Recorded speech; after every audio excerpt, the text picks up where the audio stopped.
చాలామంది మెసేజ్ చేస్తున్నారు, టీమిండియా ఎన్ని గెలిస్తే డబ్ల్యూటీసీ ఫైనల్కి వెళ్తుందని కన్ఫ్యూజన్గా ఉంది. ఆ కన్ఫ్యూజన్ లేకుండా చెప్తాను. మీరు ఈ వీడియో స్కిప్ చేయకుండా చూస్తే ఒక క్లారిటీ వస్తుంది.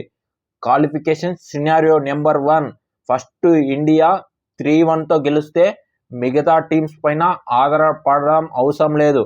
ఫస్ట్ స్థానం వస్తుంది ఆర్ సెకండ్ స్థానం వచ్చిన డబ్ల్యూటీసీ ఫైనల్కి డైరెక్ట్గా వెళ్ళి అక్కడ కూర్చొని ఉండొచ్చు. రెండో టీం ఏది వస్తుందో అనేది మళ్ళీ తెలుస్తుంది. ఇంకా రెండో సినారియో వచ్చి ఇండియా ఇన్ కేస్ 2-1తో గెలిస్తే శ్రీలంక ఒక్క మ్యాచ్ అయినా డ్రా చేయాలి ఆస్ట్రేలియా పైన.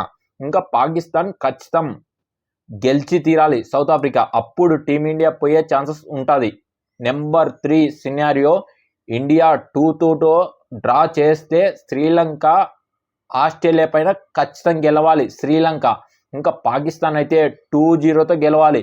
పాకిస్తాన్ని చిత్తు చేసి పాకిస్తాన్ 2-2 గెలవాలి. ఇంకా number 4 scenario in case team India 1-1తో డ్రా 1 గెలిచి ఆస్ట్రేలియా 1 గెలిచి మిగతా దాన్ని డ్రా అయితే శ్రీలంక ఉంటారు కదా, ఖచ్చితం ఒక్క మ్యాచ్ గెలిచి ఇంకా ఆస్ట్రేలియా గెలవకుండా ఉంటే పోయే ఛాన్సెస్ కూడా ఉంటుంది. ఇంకా పాకిస్తాన్ వాళ్ళు ఉంటారు కదా, పాకిస్తాన్ 2-0తో గెలవాలి, టీమిండియా పోయే ఛాన్సెస్ ఉంటాయి. ఇన్ కేస్ టీమిండియా ఏం గెలవకపోతే అవుట్ ఆఫ్ ది టోర్నమెంట్. ఇవన్నీ సినారియోస్ అర్థమైంటే ఒక లైక్ అండ్ సబ్స్క్రైబ్ చేయండి, చాలామందికి చేరుతుంది. ఇంకా టీమిండియా వెళ్తుందో లేదో కామెంట్ బాక్స్లో కామెంట్ చేయండి.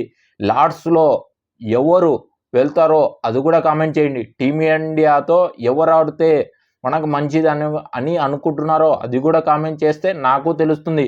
India is fix. మీరు ఎవరు అనుకుంటున్నారో కామెంట్ బాక్స్లో కామెంట్ చేయండి. Thank you.